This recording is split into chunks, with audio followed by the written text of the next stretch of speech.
कलयुग, नाम तो सुना ही होगा आपने। भारत के सभी परिवारों को दुख देने के लिए ज्योतिष विद्या के माध्यम से चंद लोग कलयुग को चला रहे हैं। कल तक तो मुझे भी नहीं पता था कि कलयुग ज्योतिष शास्त्र के माध्यम से चल रहा है। कल रात को मैंने फेसबुक पे पर्वत सिंह राठौड़ जी की पोस्ट पढ़ी, तब जाके मुझे मालूम पड़ा क्यों ज्योतिष विद्या को कलयुग कहते हैं। फिर मैंने पर्वत सिंह जी को कांटेक्ट करके बुलाया। पर्वत सिंह राठौड़ आपको पूरी बात बताएंगे। नमस्कार, मैं पर्वत सिंह राठौड़, जगत जन जागृति विकास संस्था अध्यक्ष। ज्योतिष विद्या के नाम से कलयुग कब शुरू हुआ और इसका अंत कैसे होगा, इसकी मैं पूरी विस्तृत जानकारी आपको बताना चाह रहा हूँ।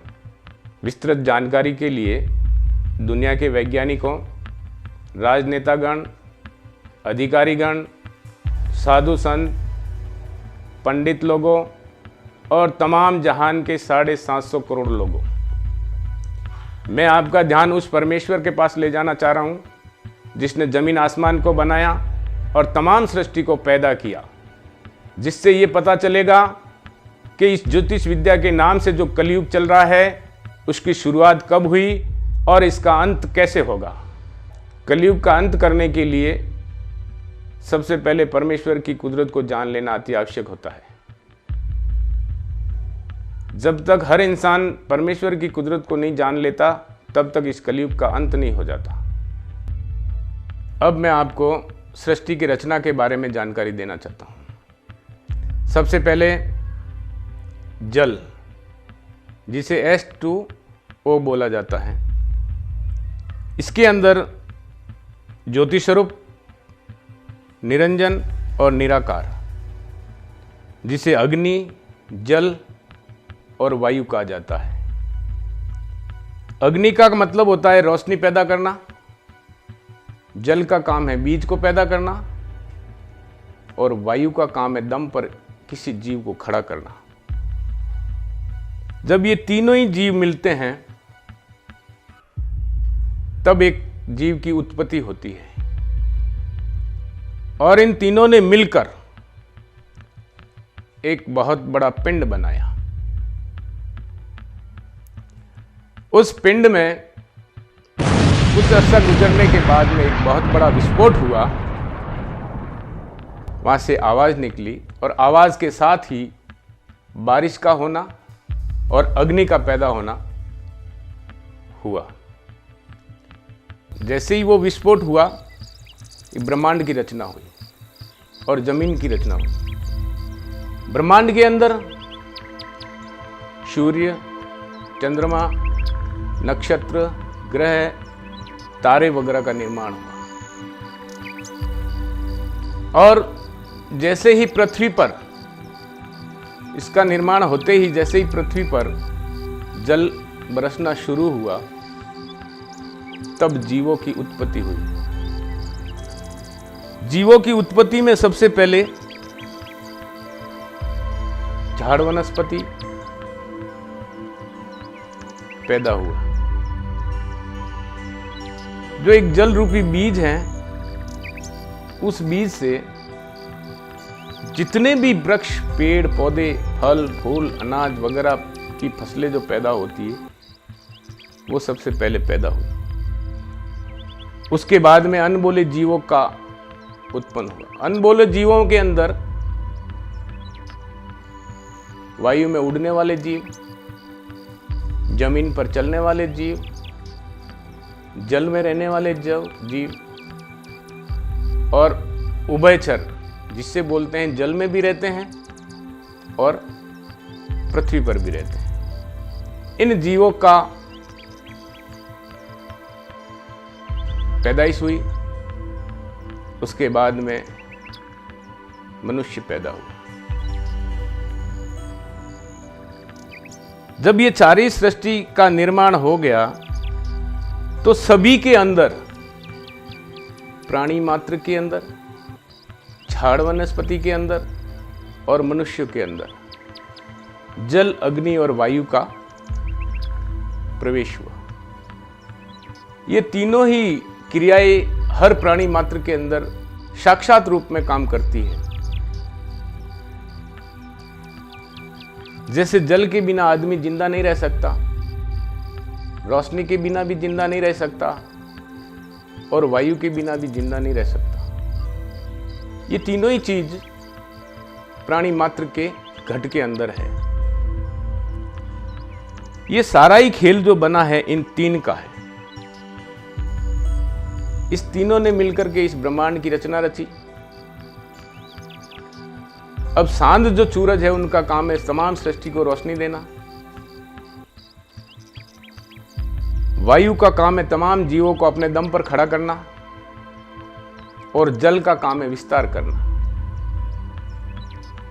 तमाम सृष्टि जिस दिन से इस ब्रह्मांड की रचना हुई, सारे ही जीव अपने अपने बीज से पैदा हो रहे हैं। ये एक ऐसा सिस्टम उसने बना दिया जिसकी कारीगरी का भेद आज दिन तक इंसान को नहीं लगा कि वो किस तरह से बनाता है और किस तरह से उसका विस्तार करता है। बीज एक ऐसी चीज है जिससे पूरा मानव समाज अनबोले और झाड़ वनस्पति बिना मेटेरियल के ही ऑटोमेटिकली पैदा होते हैं। सभी अपने अपने बीज से पैदा हो रहे हैं और तमाम दुनिया के लोगों को इस बात का पता है कि हर जीव अपने अपने बीज से ही पैदा होता है और वो अपनी आंखों के सामने दिखाई दे रहा है कि झाड़ वनस्पति से झाड़ वनस्पति पैदा होती है, अनबोलों से अनबोले पैदा होते हैं और मनुष्य के बीज से मनुष्य पैदा होता है। ये प्रैक्टिकल है और उनके तीनों के घट के अंदर जल, अग्नि और वायु है मौजूद, जो जिसे अपन परमेश्वर कहते हैं, ज्योति स्वरूप निरंजन निराकार कहते हैं, सृष्टि का रचयिता कहते हैं। अब बात आती है जमीन और आसमान की। तो जमीन और आसमान, जब जल बरसता है जमीन पर तो तमाम सृष्टि के जीव पलते हैं उससे, क्योंकि उसके बरसने से ही ऑटोमेटिकली तरह तरह की रिजक, वनस्पति और मेवा मिष्टान अपने आप ऑटोमेटिक उत्पन्न होते हैं और सारे ही चौपाए, पंखेरु और मनुष्य से लेकर सभी जीव जमीन माता और जल के आश्रय से ही पलते हैं। यही तमाम सृष्टि को पालने वाले हैं, ये पालनहार है। इसलिए जल ही परमेश्वर है और ये सब कुछ जो आपको दिखाई रहा, अपनी आंखों के सामने दिखाई दे रहा है, वो सारी जल की ही माया है और सब जल, सारे जीव जल की ही पैदाइश है। अब बात आती है, जिस समय में सृष्टि की रचना हुई, किसी तरह की सृष्टि के अंदर कोई कमी नहीं थी। सोना, चांदी, हीरे, जवाहरात से लेकर के खाने पीने की वस्तुओं से लेकर के किसी बात का कोई टोटा नहीं था। सभी जीव आराम से अपना जीवन यापन करते थे। मनुष्य का सिर्फ कर्तव्य था कि वो परमेश्वर का ही भजन करता था। उसको कुछ काम धंधा करने की कोई ज़रूरत नहीं थी, क्योंकि बिना खेती बाड़ी के हुए के ही हर चीज़ पैदा होती थी। तब इस मानव समाज के अंदर कुछ अर्सा गुजरने के बाद में, अच्छे अच्छे लोगों के होने के बाद में, जैसे ब्रह्मा, विष्णु, महेश और भी कई साधु संत, पंडित, बहुत बड़े पहले पहले विद्वान हुए हैं, जिन्होंने इस सृष्टि का एक नियम कायदा बनाया था कि कोई भी प्राणी, कोई भी मनुष्य सृष्टि के नियम कायदों को कोई खंडित नहीं करेगा।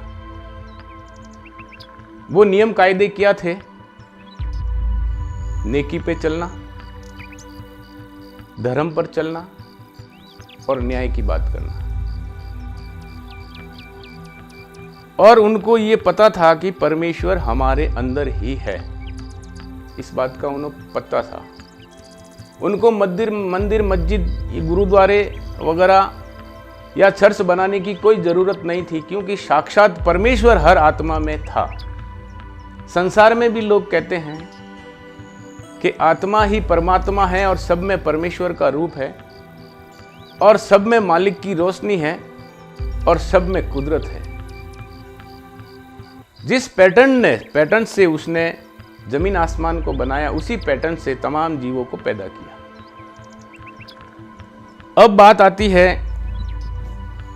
कि संसार में जब जब भी बिगाड़ा हुआ, नुकसान हो रहा है, लोग कच्ची उम्र में मर रहे हैं, तरह तरह की संसार में बीमारियां फैल रही हैं, तो उसके पीछे क्या उस बनाने वाले का ही हाथ है? ये एक सोचने का विषय है। इस बात को गंभीरता से सोचना पड़ेगा कि जिस परमपिता परमेश्वर ने तमाम सृष्टि को पैदा किया, वही क्या अपने हाथ से बिगाड़ रहा है?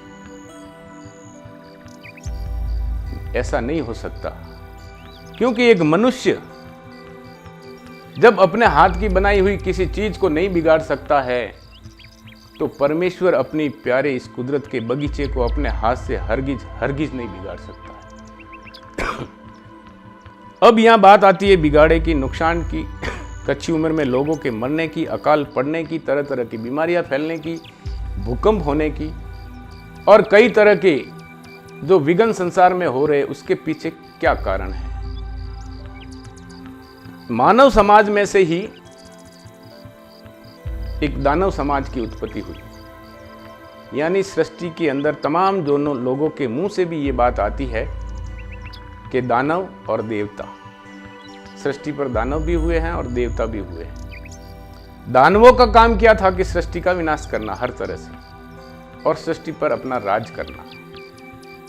देवताओं का काम यह था कि सृष्टि का सर्जन करना, उसकी रक्षा करना, उसके प्राणी मात्र जीवों की रक्षा करना, और न्याय में चलना, नेकी में रहना और धर्म पर चलना। ये उनके सिद्धांत कायदे थे। लेकिन दानव के दिमाग में एक शैतानी फितूर हुआ, राज का लालच। जिस तरह से अगले देवी देवता राज कर रहे थे, जिस तरह से सुख व वैभव भोग रहे थे, उसी तरह से उस दानव के मन में ये विचार आया कि क्यों न मैं सृष्टि के नियम के कायदों के खिलाफ जाकर के, इसका दुरुपयोग करके, इन देवता लोगों का विनाश करके मैं इस सृष्टि पर राज करूं। तो उस राज के लालच में उसने क्या किया कि सृष्टि के नियम कायदों को तोड़ करके पाप करना शुरू कर दिया। जब पाप शुरू होता है तो उससे जादू प्रकट होता है, और जादू में वो ताकत है कि जो चाहे वो ही कर सकते हैं। ऐसी विद्या उस दानव के हाथ में लग गई, और कुछ समूह दानवों का मानव समाज से अलग हट करके एक ऐसी जगह पहुंच गया जहां पर मानव समाज का पहुंचना मुश्किल है। वहां पर उन्होंने एक ऐसी दुनिया बना डाली जहां पर पंखेरु भी नहीं जा सकता, मनुष्य की तो बात और है। तो उन्होंने वहां पर एक टापू के ऊपर 84 लाख हवन कुंड बनाए, और वहां से दुनिया के नाम का पाप कराना शुरू किया। सबसे पहले इन्होंने रावण के बुजुर्गों को पकड़ा और अपने पाप में से थोड़ा थोड़ा पाप, जादू की विद्या उन्होंने सिखाई।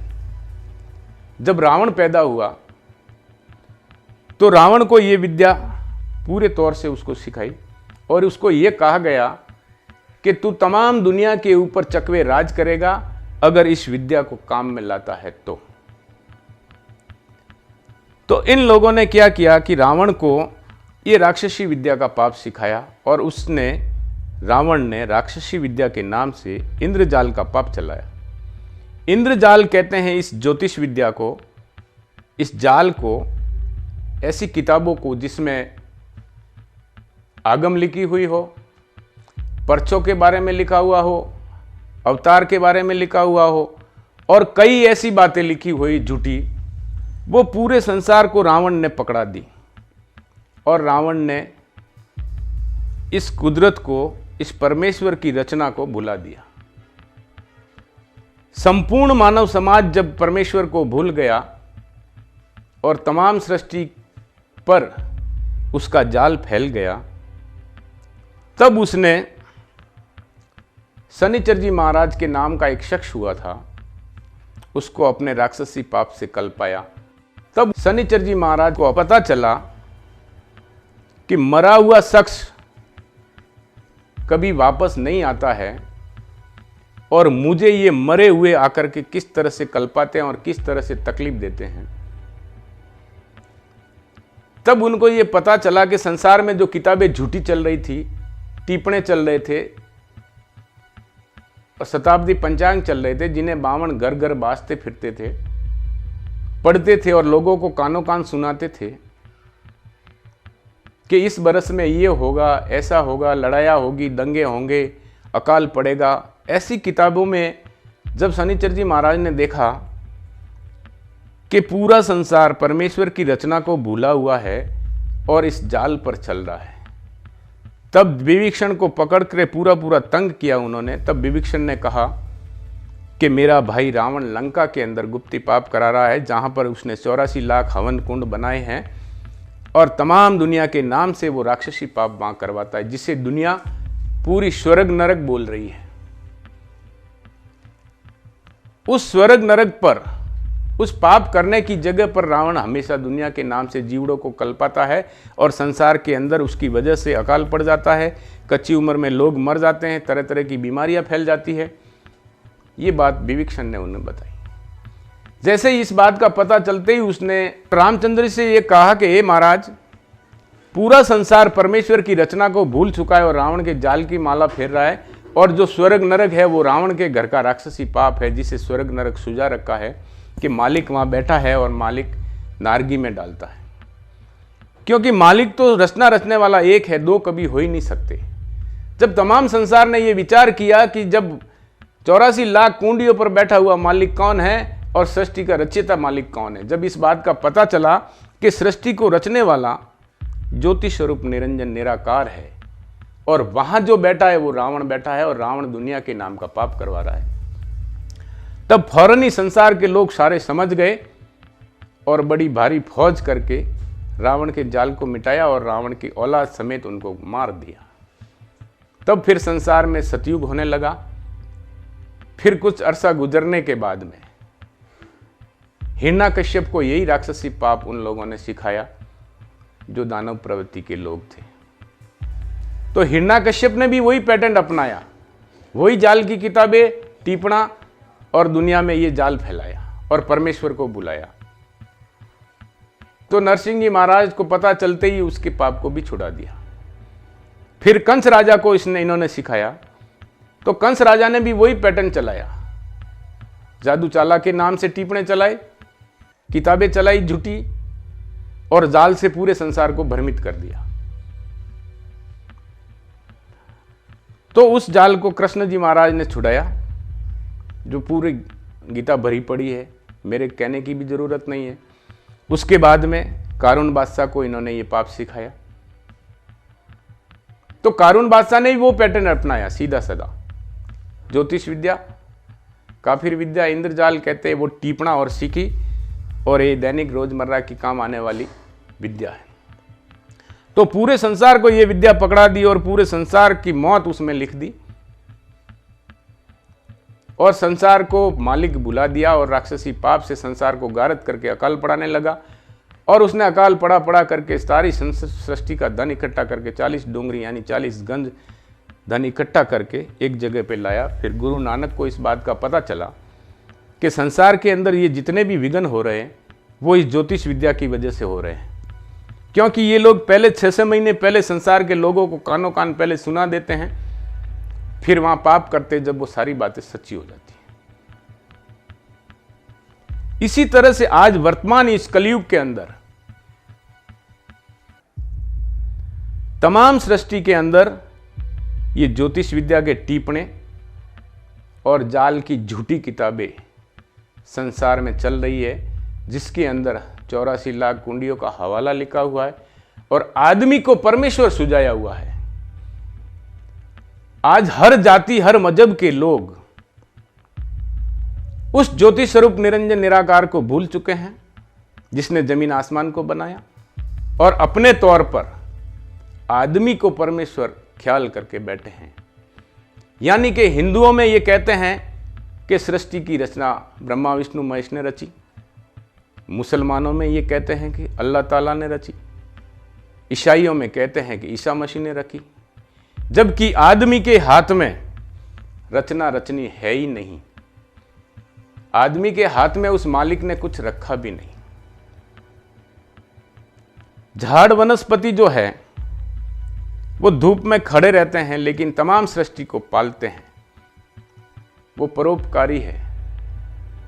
अनबोले जीव है जिसका आप दूध दही घी काम में लेते हो, वो तुम्हारे लिए देवता है।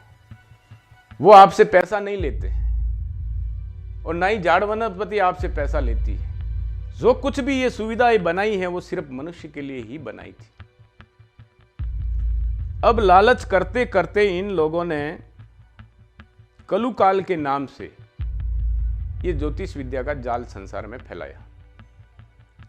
आज पूरा ब्रह्मांड, सूरज चांद से लेकर, जमीन आसमान से लेकर, झाड़ वनस्पति से लेकर, अनबोलों से लेकर मनुष्य तक को इस ज्योतिष विद्या ने अपने जाल में कैद कर रखा है, जिसका प्रमाण मैं आपको इस तरह से देता हूं कि तमाम संसार को इन लोगों ने 12 राशि में कैद करके रखा है और इन्होंने में और मौत यानी बरसात और मौत को कब्जे में कर रखा है, जिसकी वजह से संसार में कच्ची उम्र में लोगों का मरना, तरह तरह की बीमारियां फैलना, सृष्टि में हर तरह का नुकसान होना, विनाश लीलाएं होना, भूकंप होना, अकाल का पड़ना इस ज्योतिष विद्या के माध्यम से हो रहा है। ये ज्योतिष विद्या आपका भविष्य तय करती है। हर इंसान का भविष्य ये ज्योतिष विद्या तय करती है। अगर आपको विश्वास न हो तो आप अपनी कुंडली निकाल करके देख लेना, जिसमें ये लिखा होगा कि आपको इतने साल का शनि लगा है, राहु लगा है, केतु लगा है और ये घटनाएं आपके जीवन में होने वाली है और आपकी उम्र 60 बरस की है, 70 बरस की है या 80 बरस की है, वो भी ये ज्योतिष विद्या बता देगी आपको। तो इस ज्योतिष विद्या के माध्यम से पूरा संसार उस परमेश्वर को भूल गया है जिसने जमीन आसमान को बनाया। सबसे पहले तमाम संसार के लोगों को कुदरत पर आना बहुत जरूरी हो जाता है। कुदरत को समझना बहुत जरूरी हो जाता है कि कुदरत हमारा नुकसान करती है कि नहीं करती। कुदरत का तो ऐसा सिस्टम है कि उसने पाक सिस्टम बनाया है। हर जीव की अपनी अपनी एक अलग उम्र दी है और बिना उम्र पूरी हुए के एक भी जीव प्राणी मात्र कोई कच्ची उम्र में नहीं मर सकता। ये उसका सिस्टम है, ये उसका नियम है, ये उसका कायदा है। जिस तरह से जंगल में पेड़ खड़े होते हैं, उन पेड़ की डालियों से हरा एक भी पत्ता नहीं गिरता जब तक कि उसकी उम्र पूरी नहीं हो जाती। और जब पतझड़ के दिन आते हैं तो पत्ते ऑटोमेटिकली पीले जर्द होकर के ऑटोमेटिक गिर जाते हैं। इसी तरह से तमाम जीवों का यही सिस्टम था कि हर जीव अपनी अपनी उम्र पाके मरता था। बाप से पहले बेटा सतयुग में नहीं मरता था। और सतयुग के अंदर तो लोग इतने दयावान, नेकी और धर्म में रहते थे कि अपनी चीज को अपनी जानते थे और पराई चीज को पराई जानते थे। बुरे कामों से बहुत डरते थे, उनके पास होकर भी नहीं निकलते थे और जन्म से ही वो परमेश्वर का भजन करते थे। जन्म से ही उनको परमेश्वर का ज्ञान था, सृष्टि और ब्रह्मांड का ज्ञान था, हर जीव प्राणी मात्र का ज्ञान था। क्या ज्ञान था? यही कि हर प्राणी मात्र के अंदर परमेश्वर विराजमान है। इसलिए कोई भी जीव किसी का भी बुरा नहीं करता था और किसी का नुकसान नहीं करता था। ज्यों-ज्यों इस ज्योतिष विद्या के माध्यम से संसार में भूल पड़ती गई और लोगों की मन और मता और बुद्धि को भ्रष्ट करके इन लोगों ने अपने कब्जे में किया, जब से आज इंसान इंसान, सगा भाई भाई इस संसार में लड़ रहा है। यानी कि इन लोगों ने वृग्य बैर का पाप चला दिया है, जिससे किसी के अंदर भी संप और हेत इरादा नहीं रहा है। आज संपूर्ण मानव समाज आमने सामने खड़ा है, एक दूसरे को मरने मारने पर खड़ा है। हिंदू मुसलमान आमने सामने खड़े हैं, देश एक दूसरे के सामने खड़ा है। ये स्थितियां आज पैदा हो गई हैं। इसका मूल कारण है सृष्टि, कुदरत और मालिक को भूलना। अगर इस जाल को छुड़ाना है, मिटाना है, तो तमाम सृष्टि के हे लोगों, आपको उस परमेश्वर के पास पहुंचना होगा, उस परमेश्वर की जानकारी करनी होगी, उस कुदरत का भेद मालूम करना होगा, उन जीवों का भेद मालूम करना होगा कि सबके अंदर परमेश्वर विराजमान है। अगर इस बात का आपको सबको पता चल जाता है तो फौरन ही आप एक दिल होकर के इस सृष्टि का नुकसान करने वालों को पकड़ पाओगे। और ये लोग जब भी ऐसा जाल चलाते हैं तो उन किताबों के अंदर नाम दूसरे लोगों का लिख देते हैं और ये बच जाते हैं। और अब हमको इस जाल की पूरी तरह से खबर पड़ चुकी और इसके पीछे किसका हाथ है। हम इस ज्योतिष विद्या के माध्यम से उन लोगों तक पहुंचना चाहते हैं जो संसार का नुकसान कर रहे हैं, जो संसार का विनाश करवा रहे हैं, जो संसार को गारद करके, लोगों की धन संपत्ति को हरण करके ये लोग अपना राज करना चाहते हैं। और अब इस जाल का जो पता लग चुका है तो पूरे संसार को मिलकर इस ज्योतिष विद्या की हमें जांच करनी है, इसके पीछे किसका हाथ है और ये कैसे दफे होगा। ये ज्योतिष विद्या के बंद कराए बिगैर, इस पाप को बंद कराए बिगैर संसार में कभी भी सुख शांति और कोई भी प्राणी मात्र सुखी से जीवन यापन नहीं कर सकता है। तो अब सबसे पहले हम सबको मिलकर इन किताबों की खोज करनी है जिनके अंदर आगम लिखी हुई है, भविष्यवाणियां लिखी हुई है और 84 लाख कुंडियों का हवाले लिखे हुए हैं कि उस तरह से वहां जीव को कल्पाया जाता है, इस तरह की सजा दी जाती है और इस तरह से करना। अब जब बात आप ये समझनी पड़ेगी कि जिसने भी किताबों में लिखा है 84 लाख कुंडियों का हाल, तो उस व्यक्ति को ये पता है, वो वहां से आता जाता है, तो उसको उनका पूरा हाल मालूम है, इसलिए देखे बगैर कोई आदमी नहीं लिख सकता है। जिस तरह से इस ज्योतिष विद्या ने तमाम ब्रह्मांड को, पूरे संसार को, सूरज चांद को, जमीन आसमान को, पवन पानी को अपने कब्जे में कर रखा है, पूरे संसार को 12 राशि में कैद कर लिया है और 12 से बाहर किसी का नाम नहीं है। और जिसका भी नाम लग जाता है वो इस राक्षसी विद्या, इस इंद्रजाल की विद्या, इस काफिर विद्या में, इस ज्योतिष विद्या में वो फंस जाता है। और मैं और मौत यानी बरसात और सबकी मौत इस ज्योतिष विद्या के हाथ में है। अगर आपको यकीन नहीं होता हो तो आप अपनी कुंडली निकाल के देख लीजिए, जिस कुंडली में ये लिखा होगा कि आपको इतने साल की 7.5 लगी हुई है, ये साल आपके लिए खराब है और आपकी उम्र इतने साल तक की है।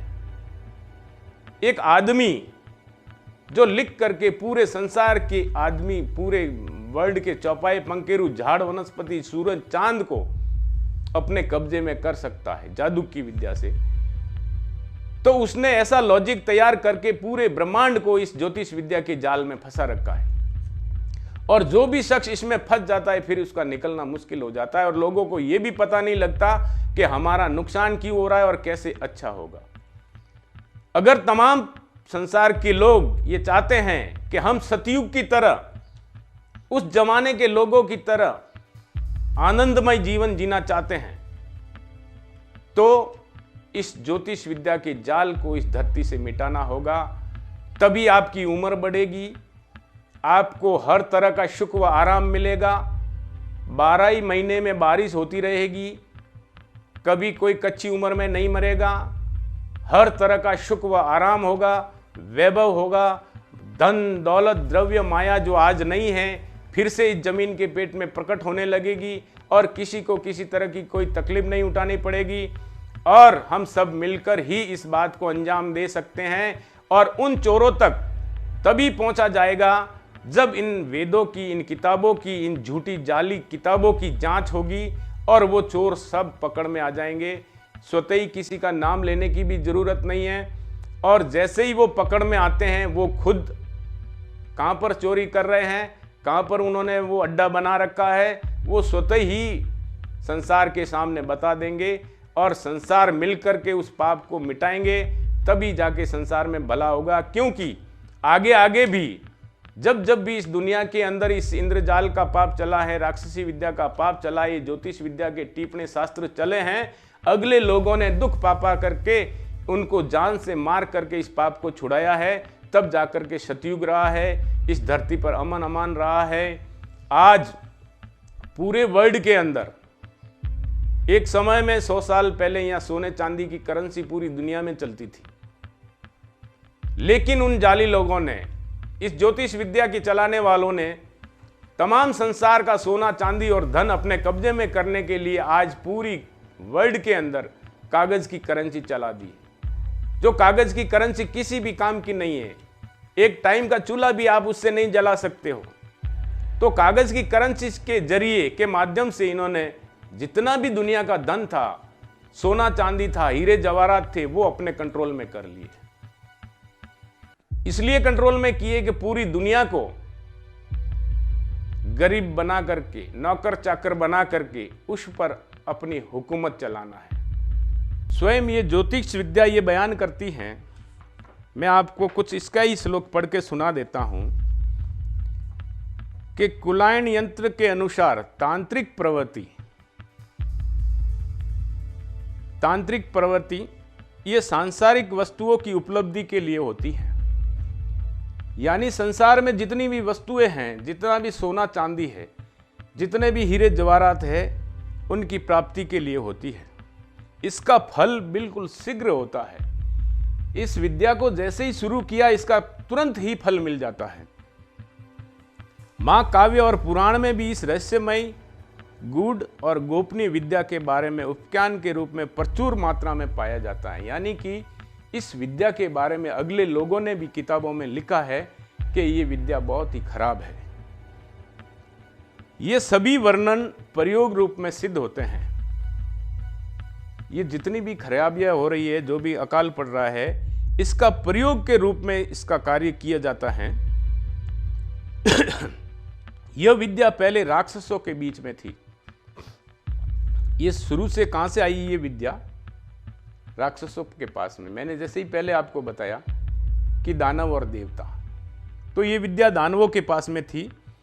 ऋषि शुक्राचार्य को भी ये विद्या प्राप्त थी, परंतु सिर्फ राक्षस ही उनके शिष्य थे। यानी कि ये विद्या जो ठेठ से शुरू हुई है, वो राक्षसों के पास से ही हुई है। इस प्रकार ये विद्या ब्रह्म रूप में अवतरित हुआ। और इस तंत्र विद्या के विषय में हमेशा यह वर्णन है कि यह एक रहस्यमय, गूढ़ और गोपनीय मार्ग है। एक तरह से यह साधकों की धन संपत्ति को हरण कर देता है, पत्नी एवं उसके जीवन को भी बर्बाद कर देता है, और इसके प्रति आस्था और विश्वास व भरोसे पर संदेह नहीं करना एवं इसके रहस्य को दूसरों के सामने व्यक्त नहीं करना चाहिए। व्यक्त नहीं करना चाहिए। ये खुद कह रहा है कि इसका जो भेद है वो दूसरों को नहीं बताना चाहिए। इसलिए ये एक रहस्यमयी तंत्र विद्या है। और ये तांत्रिक विद्या तभी सच्ची होती है कि जब इसके ऊपर प्रयोगशाला पर पाप किया जाता है। इनके अंदर भी हर तरह का रोग, बीमारी, व्यापार भी इसके ऊपर चलता है। आज वर्तमान में दुनिया का जो व्यापार है वो इसके ऊपर चलता है। दुनिया की बुद्धि इसके ऊपर चलती है, दुनिया की मौत इसके ऊपर चलती है। यानी कि एक आदमी पूरे ब्रह्मांड को अपने कब्जे में करा हुआ बैठा है, क्योंकि वो ज्योति स्वरूप निरंजन निराकार कभी कोई किताब पोथी नहीं लिखता है। ये किताब पोथियां तब से शुरू हुई है बिगाड़ा करने के लिए, जब से संसार में राक्षसी पाप शुरू हुआ है। और इन किताबों के जरिए ही पूरे संसार को भ्रमित किया गया है। इस किताब का नाम है शताब्दी पंचांग। पूरे संसार का इसमें 100 साल का भविष्य लिखा हुआ है। कौन से साल में क्या होगा, कौन से साल में क्या नहीं होने वाला है, क्या होने वाला है, और हर साल ये नुकसान ही नुकसान के बारे में लिख रहा है। और ये किताब पोथी कोई मालिक नहीं बनाता, ये आदमी की बनाई हुई है। इसकी हमें जांच करवानी है। ये किताब पूरे संसार का काल है। ये जैसा कहता है वैसा ही संसार में आज हो रहा है। इसके बाद में ये क्या हुआ तो होता है कि ये एक साल इससे लेकर के ये एक साल के टिप्पणे बनाते हैं। इनको बोला जाता है टिप्पणा। ये आपका एक साल का भविष्य होता है। एक साल के अंदर आपकी राशि में क्या होने वाला है, संसार में क्या होने वाला है, कहाँ अकाल पड़ने वाला है, कहाँ बीमारी फैलने वाली है, कहाँ कच्ची उम्र में लोग मरने वाले हैं और कहाँ जीवों पर बीमारी आने वाली है। ये सारा ही पैटर्न इसमें बता देता है 12 महीने का, जिसे टीपणा कहा जाता है। इस टीपणे में से आप अपना भविष्य, संसार का भविष्य और सभी का भविष्य आप देख सकते हो। इसके बाद में ये चलाते हैं मासिक पत्रिका। मासिक पत्रिका आपके कैलेंडरों में, किताबों में, कॉमिक शो में आती है। फिर दैनिक, ये दैनिक जो चलाते हैं वो मीडिया के माध्यम से चलाते हैं। आप हर अखबार में देख लीजिए उठा करके कि उसमें राशिफल आपका आता है। हर रोज आपके साथ में क्या घटना घटित होने वाली है वो पूरा का पूरा ब्यौरा आपको अखबार बता देता है। उसके बाद में टीवी के माध्यम से अभी आप देख सकते हो, जब बड़े बड़े पंडित बैठते हैं, राशिफल बताते हैं आपका कि आज आपके साथ में क्या घटना घटित होने वाली है और कैसे आप दिन गुजरेगा। यानी एक दिन से लगाकर, महीने से लगाकर, साल से लगाकर 100 साल तक का भविष्य ये कैद कर दे। अब जहां लोग कहते हैं कि 84 लाख कुंडियों के ऊपर स्वर्ग नरक में परमेश्वर बैठा है, मैं कहता हूं वहां कोई परमेश्वर नहीं है। परमेश्वर सर्वव्यापी है और वो सबके घट के अंदर है और वो कभी किसी का नुकसान नहीं करता। वो तो इतना परम दयालु है कि सभी के ऊपर दया और मेहरबानी रखता है और हर तरह का आराम व सुख देने के लिए उसने कोई बात बाकी नहीं रखी। अब आप 84 लाख कुंडियां प्रत्यक्ष देखना चाहो कि वो कुंडियां कहाँ हैं, तो जिस भी व्यक्ति ने ये गरुड़ पुराण और जिस किताबों के अंदर 84 लाख कुंडियों के हवाले लिखे हुए हैं, तो ये एक ऐसी किताबें हैं जो पूरे 84 लाख कुंडियों का हवाला पेश करते हैं कि वहां पर किस तरह से लोगों को तकलीफ दी जाती है, किस तरह से लोगों को कल्पाया जाता है, किस तरह से खंभों में बांधा जाता है, किस तरह से नारगी में डाला जाता है, किस तरह से कुंडियों में डाला जाता है। ये किताब को लिखने वाला जो भी व्यक्ति है वो उस कुंडियों को देख करके आया है। हमें उसका पता लगाना है कि इन किताबों को लिखने वाला आखिर है कौन, जो पूरे संसार को भ्रमित करके पूरे संसार का विनाश कर रहा है। कई भी किताबें हैं और भी जी अवतार चरित्र, जिसमें अवतार के बारे में लिखा है। अवतार सारे ही मनुष्य, पशु, पक्षी, जिसका नया जन्म होता है वही अवतार कहलाता है। अवतार कोई बीच में से ऊपर के उसकी कुदरत के सिस्टम से बीच में से नहीं टपकता है।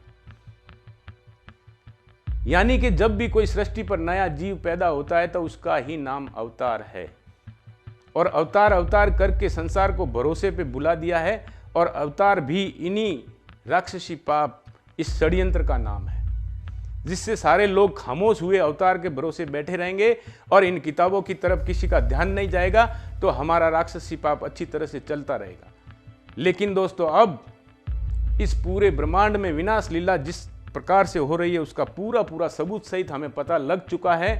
इसलिए हम आपको जागृत करते हैं, पूरे संसार को, कि आप जो बात हमारी कहने से आपको समझ में नहीं आए हो या आप व्यक्तिगत हमें मिले, हम पूरी तरह से सबूत सहित आपको ये सारी बातें बता देंगे।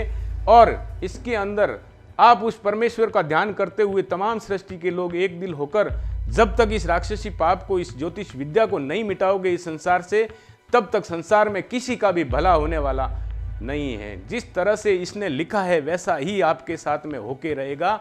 यही हमारी आपसे करबद्ध प्रार्थना है कि आप जल्दी सारे लोग मिलकर इस बात पर विचार करें और इसमें जगत जन जागृति विकास संस्था, जो हमने एक रजिस्टर्ड संस्था बनाई है, उसके साथ मिलकर इस पाप को छुड़ाने में भागीदार बने।